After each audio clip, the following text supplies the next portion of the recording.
तो हेलो दोस्तों, welcome back to the channel. आज आपके लिए एक ऐसे टॉपिक वीडियो लेके आए हैं जो कि आपकी कार परचेजिंग आप अपनी कार की डिलीवरी लेने जाते हो तो वहाँ पे क्या है, डीलरशिप्स पे बहुत ज़्यादा स्कैम्स होते हैं। और मोस्टली पीपल जो जिनके पास जिनको ज़्यादा नॉलेज नहीं होती गाड़ियों की, उनका ये काम हो ही जाता है, उनका स्कैम होता ही होता है। वो क्यों होता है? क्योंकि वो एक्साइटमेंट में आके गाड़ी की पीडीआई नहीं करते, प्री डिलीवरी इंस्पेक्शन नहीं करते ना। जैसे गाड़ी डिलीवरी से पहले वो अपनी गाड़ी को जाकर इंस्पेक्ट नहीं करते कि भाई उस गाड़ी में जो गाड़ी आई है वो गाड़ी है कौन सी, उसके अंदर कोई ऐसी कमियां तो नहीं है। हम उसे वो सब चीज़ चेक करनी होती है। अब चेक करने के लिए उसको चेक कैसे करते हैं? बस खाली जैसे मान लो एक नॉर्मल पर्सन जाएगा तो वो चेक कैसे करे? खाली हो तो जाएगा, गाड़ी ऐसे देखेगा, हाँ भाई गाड़ी बड़ी लग रही है, साफ़ सुथरी है, उसको ये नहीं पता होता कि उसके अंदर चेक क्या करना है। हम आपको बताएंगे प्री डिलीवरी इंस्पेक्शन मतलब कि पीडीआई के अंदर आपको अपनी गाड़ी के अंदर चेक क्या क्या करना है। जैसे कि मान लो सबसे पहले तो आपको क्या करना है, जब भी आपकी गाड़ी जब डीलरशिप से फ़ोन आया कि आपकी गाड़ी आ गई, आपकी गाड़ी लौट में लगी है, तो उनसे आपको सबसे पहले आपका विन नंबर मंगाना है, गाड़ी का विन नंबर। विन नंबर मंगाने के बाद जब भी आप अपनी पीडीआई करने जाओगे तो उसमें सबसे पहले क्या पॉइंट देखना है, आगे मैं दिखाता हूँ। जो विन नंबर देगा वो विन नंबर आपको यहाँ पे चेक करना है। आपकी गाड़ी का विन नंबर यहाँ पे होता है, यहाँ पे आपका विन नंबर, चेसिस नंबर वगैरह सारी चीज़ लिखी होती है। उसके बाद सबसे पहले क्या करना है, तो अपनी गाड़ी के चारों तरफ घूमना है और हर जगह अपनी गाड़ी को चेक करना है कहीं कोई स्क्रैच वगैरह तो नहीं है, या कोई पैनल पेंट तो नहीं है, दरवाजा पेंट तो नहीं, गाड़ी एक्सीडेंटल तो नहीं है। तो सारी चीज़ें वहीं से चेक करना चालू करेंगे। अभी हमारी गाड़ी थोड़ी गंदी हो रही है, उसके लिए मैं माफ़ी चाहूँगा क्योंकि भाई बारिश का मौसम है, बारिश हो भी रही है। घर से यहाँ तक लाने में गाड़ी गंदी हो जाती है लाने के लिए। बाकी हवा है बहुत ज़्यादा चल रही है, अगर थोड़ी सी आपको विंड नॉइस आ रही हो तो उसके लिए थोड़ा माफ़ करना, थोड़ा इसको इग्नोर करें। जैसे कि आप इसको लेके चलते हैं, आपको हर जगह चेक करके चलना है कि आपको कहीं कोई स्क्रैच तो नहीं है। दूसरा, अगर आपको कोई पैनल पेंट होगा उस दरवाजे का या उस पर्टिकुलर हिस्से का आपको पेंट अलग ही दिखेगा। ऐसी एक बिल्कुल वर्टिकल इमेज बननी चाहिए इसके अंदर। आपको देखो अगर आपकी गाड़ी कहीं से पेंट होगी तो जो आपकी इमेज है वो टेढ़ी मेढ़ी बनेगी, या फिर इधर से आपको अलग ही रिफ्लेक्शन टाइम दिख जाएगा। दूसरा, आपको इनके जो पैनल्स होते हैं इनकी पैनल्स को हटा के, रबड़ जो है इन रबड़ को हटा के देखना होता है। यहाँ से आपको ये देखना है आपके आगे वाले जो रूफ लाइन है, आगे वाले जो पिलर है, उनमें कोई कहीं स्क्रैच वगैरह या कोई वेल्डिंग के निशान वगैरह तो नहीं है, जिससे पता चले आगे पैनल रिप्लेस है या नहीं है, उसमें काम कराया हुआ नहीं है। ये थोड़ा एक नॉर्मल टाइप की वीडियो हम बना रहे हैं, बिल्कुल ऐसे प्रोफेशनल उसके में हम नहीं घुसेंगे क्योंकि इतना डीपली तो कोई भी नहीं देखता है। और जितना डीपली देखते जाओगे आपको उतनी ही ज़्यादा कमियाँ दिखाई देने लगेंगी कि हमारी गाड़ी में ये भी कमी है, उसमें ये ऐसा हो रहा है, उसमें वैसा हो रहा है। तो चलते बोनट की तरफ। फिर दोस्तों हमें क्या देखना होता है, अपना इंजन की तरफ बोनट का खोल के कि अपना इंजन में कोई पहले से काम हुआ तो नहीं है, या गाड़ी एक्सीडेंटल तो नहीं है, पहले से कहीं गाड़ी ज़्यादा चली हो तो उसके मतलब ऐसा कोई पार्ट रिप्लेस हुआ हो कंपनी के थ्रू या डीलरशिप के अंदर, तो वो चीज़ें भी अपन को चेक करनी पड़ेंगी। तो दोस्तों यहाँ पे आने के बाद हम ये सारे इंजन का लेआउट दिखा दो। इंजन का लेआउट देख लो, ये आप जैसे कई सारी चीज़ें देख रहे हो, जैसे ये वाली मार्किंग लगी हुई है, ये मार्किंग लगी हुई है, ये सारी ये जैसे ये मार्किंग्स लगी हुई हैं। और जो ये आपका जो ये वाला पोर्शन है, अगर ये डैमेज हुआ होगा तो इसमें दोबारा से काम हो रखा होगा, सेम ऐसी सीलेंट नहीं लगी होगी, ऐसा कलर सेम मैच नहीं कर रखा होगा। और कोई भी आपको जैसे मान लो ये फ्यूज बॉक्स है आपका, इसमें सारे आपको फ्यूज़ लगे होते हैं गाड़ी के, अगर ये भी खुला होगा, इसमें कुछ काम हुआ होगा, तो आपके जैसे मार्किंग वगैरह है, ये मार्किंग्स आपकी इवन नहीं होंगी, ये मार्किंग्स सारी आपकी बिगड़ जाएंगी। क्योंकि ये मार्किंग्स गाड़ी पूरी कंप्लीट होने के बाद सारी जगहों पर लगाई जाती है। क्योंकि अगर इसको पहले ही लगा देंगे तो पता नहीं चलेगा कि पहले गाड़ी में काम हुआ है नहीं हुआ। जैसे कि मान लो ये सारी जो भी बेल्टें लगी हुई हैं, इन पे मार्किंग देख रहे हो आप, बिल्कुल नट के ऊपर से लेकर चूड़ियों तक पूरे एक मार्किंग लगी हुई है। मतलब इसका मतलब ये है कि गाड़ी अभी तक कहीं भी खुली नहीं है। जैसे ये वाला देख लो, ये वाला पूरा एकदम इवन स्ट्रेट लाइन जा रही है, इनकी आप देख सकते हो, ये भी पूरी एक स्ट्रेट लाइन जा रही है। यहाँ से देखो, अगर ये इनमें से कोई भी पार्ट खुला हुआ होगा तो आप इनकी जो ये मार्किंग है ये मैच नहीं करेगी, चाहे माइनर सा इधर से उधर होगा तो आपको पता लग जाएगा कि हाँ भाई ये वाला पार्ट हमारा खुला हुआ है। ये ऐसे ही सारी चीज़ आपको चेक करनी है। जैसे आपके ये लाइट्स के कपलर वगैरह हैं, जो सारी चीज़ आपको सब देखो, ये मार्किंग बिल्कुल स्ट्रेट लाइन जा रही है, इसमें कोई ऐसा काम नहीं है। ये क्योंकि फ्रेश पीस था, ये देखो ये सारी मार्किंग्स, इनके ऊपर सारी मार्किंग्स, इनके ऊपर सारी मार्किंग्स, हमको ये सारी चीज़ें खोलवा के चेक करनी है खुद उसके सामने, जो भी आपका सेल्समैन है, डीलरशिप वाला जो भी बंदा है वहाँ पे। और अगर आपको कोई भी ऐसी दिक्कत दिखाई देती है तो आपको तुरंत उनसे बोलना है, तुरंत उनसे चेक कराना है। अब जैसे कि हमारे बैटरी के टर्मिनल्स है, उसमें ये देखो मार्किंग से पूरी स्ट्रेट लाइन है, इनकी पूरी स्ट्रेट लाइन है, क्योंकि ये बिल्कुल फ्रेश पीस था। हमने भी पहले अपनी पूरी पीढ़ाई करने के बाद, पूरा गाड़ी को अच्छे से चेक करने के बाद ही इसी डिलीवरी ली थी। हमने भी ऐसा कोई काम ऐसा नहीं छोड़ा था कि हमको बाद में पछताना पड़े, ऐसी कोई वो नहीं थी। जैसे मान लो सारी कॉइल्स वगैरह सब कुछ ये देख लो, ये आपकी जितने भी कॉइल्स वगैरह हैं सब इंटैक्ट है, ना ही इनमें कोई आज तक इस पेचकस लगा है, ना ही कोई कुछ भी चाबी लगी है। सारी जितने मार्किंग्स है ऐसे कैसे रिमेनिंग है, यहाँ पे कोई भी इसमें छेड़छाड़ नहीं हुई है। ये चीज़ हमको देखनी है। उसके बाद यहाँ से देखेंगे अपनी जो फेंडर लाइनिंग है, अपना जो फेंडर है उसमें कोई ऐसा काम तो नहीं है। यहाँ पे सारी चीज़ें देखो, इनमें पहले से मार्किंग थी, तो एक आधा बार गाड़ी धुलने वुलने के बाद से जब मार्किंग हट जाती है थोड़ी बहुत, क्योंकि मार्किंग हर जगह आती है। अगर आप बात करोगे तो अगर आपकी नई गाड़ी होगी तो आपको यहाँ तक भी उनकी मार्किंग दी जाएगी। यहाँ से यहाँ तक एक मार्किंग देंगे, यहाँ से यहाँ तक एक मार्किंग देंगे। आपके जो पीछे वाले डोर से यहाँ तक भी देंगे। लाइट्स के इसके यहाँ पे वो देते हैं मार्किंग्स आपको, जब वहाँ से गाड़ी निकल के आती है। ये इसकी कैसे मार्किंग देते हैं कंपनी वाले।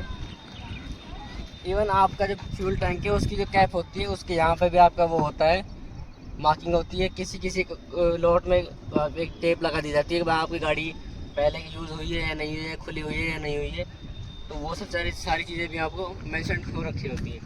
उसके बाद मुझे क्या चेक करना होता है, अपनी गाड़ी है, अपनी गाड़ी की चाबी है, दोनों चाबी में मंगा लेनी है, अपनी चाबी वर्किंग है या नहीं है।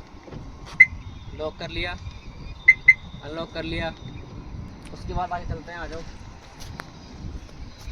हमको अपने सारे डोर पैनल्स चेक कर लेने, उसके उनके जो हैंडल्स हैं वो अच्छे से काम कर रहे हैं नहीं कर रहे हैं, ज़्यादा कहीं जोर लगाना पड़ रहा है या कुछ ज़्यादा हार्ड है या ज़्यादा टाइट है, या वो एक बार वर्क कर रहे हैं नहीं कर रहे हैं, उनकी वर्किंग कैसी हो रखी है। और जब आप डोर को लॉक अनलॉक कर रहे हो तो वो अच्छी तरीके से लॉक हो रहा है नहीं हो रहा है, उस दरवाजे में कोई दिक्कत तो नहीं है। सारी चीज़ें आपको चेक करनी है।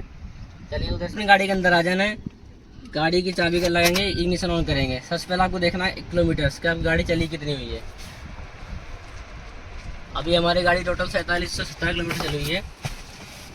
अंदर बैठ जाते हैं, हवा चल रही है। दोस्तों अभी अपनी गाड़ी 4717 चली हुई है। आपको उस टाइम देखना है कि आपकी गाड़ी कितनी चली हुई है। मैक्स टू मैक्स 5 या 10 किलोमीटर 20 किलोमीटर चली होती है तो कोई दिक्कत नहीं होती, क्योंकि इतना तो गाड़ी को स्टॉक यार्ड से कंपनी से इधर उधर ट्रांसपोर्ट करने में गाड़ी चल जाती है। दोस्तों वो सब चीज़ें चेक करने के बाद फिर आपको क्या करना है, आपके जितने भी गाड़ी के अंदर बटन्स हैं, कैबिन के जो जितना भी आपको लेआउट दिख रहा है, सब कुछ आपको चेक करना है, सब कुछ वर्किंग है या नहीं है। सबसे पहले पावर विंडो चेक करेंगे। पावर विंडो ये आपकी जो मारुति ब्रेजा, अगर आप बात करें बेस मॉडल से भी, तो ये ऑटो अप ऑटो डाउन के साथ फीचर के साथ आता है। वो आपका अच्छे से काम कर रहा है या नहीं कर रहा है। मैनुअली आप करना चाह रहे हो तो वो भी अच्छे से काम कर रहा है या नहीं कर रहा है। चारों दरवाजे आपके यहीं से ऑपरेट होते हैं कि नहीं होते हैं, ये सारी चीज़ें आपको चेक करनी है। बटन्स वगैरह पीछे आगे सारे आपको चेक कर लेने हैं, ठीक है दोस्तों। उसके बाद यहाँ पे आपको मिरर के कंट्रोल्स मिलते हैं ORVMs के, वो अच्छे से वर्क कर रहे हैं नहीं कर रहे हैं। आपके जो ये नॉब है अच्छे से घूम रही है नहीं घूम रही है। उसके बाद से हम ये चेक करेंगे, राइट वाले में वो करा, ये अच्छे से ऊपर नीचे राइट लेफ्ट हो रहा है नहीं हो रहा है, एडजस्टमेंट अच्छे से कर पा रहा है नहीं कर पा रहा है। उस तरीके से लेफ्ट को भी चेक करेंगे, लेफ्ट वाला आपका काम कर रहा है कर नहीं कर रहा है। उसके बाद हमको अपने सारे ये जो जितने भी AC कंट्रोल्स है, जितने यहाँ बटन है, उन सबको चेक कर लेना है ये अच्छे से काम कर रहे हैं या नहीं कर रहे हैं। गाड़ी का आपको स्टार्ट कर लेना है। गाड़ी स्टार्ट करने के बाद ये देखना है कि आपका जो मीटर है उसके अंदर जो RPM मीटर जो होता है, गाड़ी स्टार्ट करने के बाद ये जो उसकी जो सुई है वो फ्लक्चुएट तो नहीं कर रही है, उसका RPM स्टेबल है या नहीं है। ये सब चीज़ें आपको चेक करनी है ताकि पता लगे कि मीटर में कोई काम हुआ हो या पहले से इंजन में कुछ काम हुआ हो। यहाँ से भी आपको एक अंदाज़ा लग सकता है कि आपकी गाड़ी का जो RPM मीटर का जो सुई है ये स्टेबल चलनी चाहिए। अगर ये स्टेबल नहीं चल रही है तो इसका मतलब ये इसमें कुछ गड़बड़ है।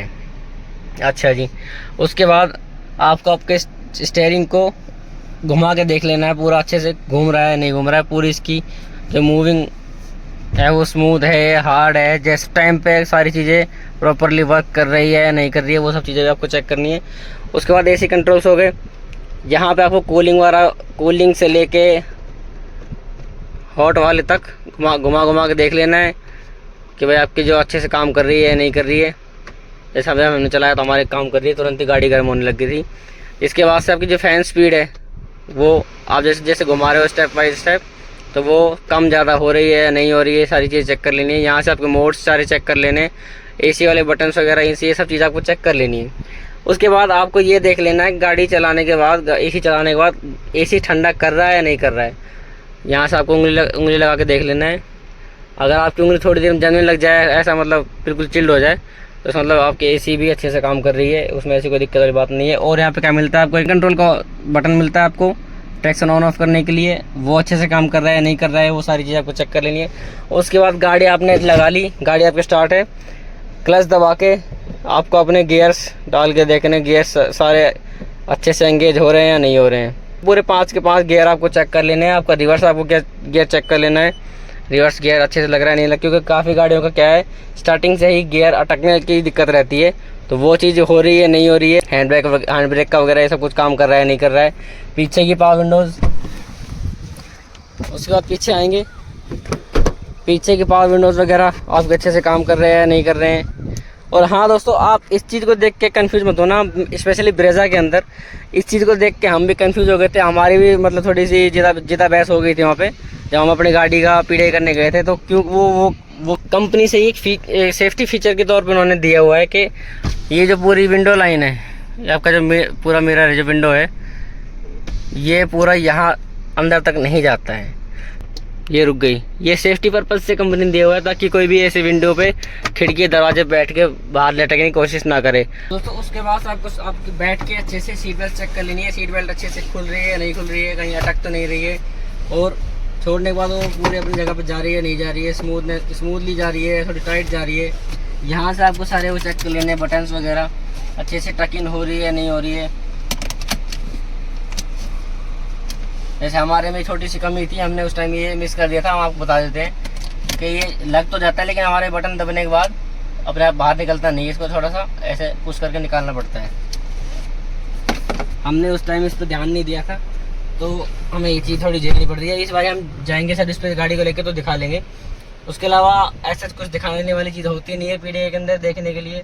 अब ये थोड़ा से ऊपर कोई मॉडल ले रहे हो तो उसमें जैसे मान लो स्टीरियो वगैरह, आपके स्टीयरिंग कंट्रोल्स वगैरह आते हैं, तो आपको वो सब भी चेक कर लेने। हमारा बेस मॉडल था, हमने ये सारा काम बाहर से कराया हुआ है, तो हमारे पास ऐसा कोई ऑप्शन नहीं था कि हम उसको चेक कर सकें। तो आपके पास अगर ऑप्शन हो, आपने थोड़ा मॉडल ऊपर लिया है, आपकी गाड़ी जो भी बीच का मॉडल है, टॉप मॉडल है, उन सब के जो फीचर्स आते हैं, इसके अलावा आपकी गाड़ी के अंदर सारे फीचर्स आपको चेक कर लेने, क्योंकि बाद में फिर कोई सुनता नहीं है। गाड़ी की डिलीवरी होने के बाद फिर सब डीलर वालों के नखरे चालू हो जाते हैं, हम नहीं हमारा तो पहले ऐसे नहीं था, आपने ख़राब करा है, ये करा है, वो करा है। उस टाइम फिर आपको कोई नहीं सुनेगा।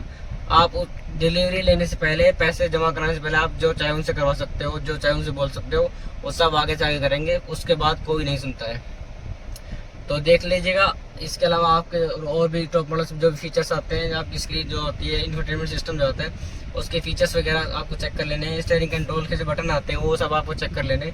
और डिलीवरी लेने से 1-2 दिन पहले ही आप अपनी गाड़ी की पीढ़ाई कर लें तो अच्छा रहता है, क्योंकि अगर आप जिस दिन डिलीवरी डेट है उसी दिन आप पीढ़ाई करने जाएंगे तो उस टाइम आपको कोई सुनाई नहीं करेगा। खामखा आपकी ही कार की जो डिलीवरी है वो डिले होगी और कुछ फायदा नहीं होगा। आपके एक्साइटमेंट के चक्कर में तो गाड़ी गलत आ जाएगी। तो दोस्तों यही से आज की वीडियो। इसके अलावा और भी अमेजिंग टॉपिक्स पे आपको भाई वीडियो लाता रहेगा।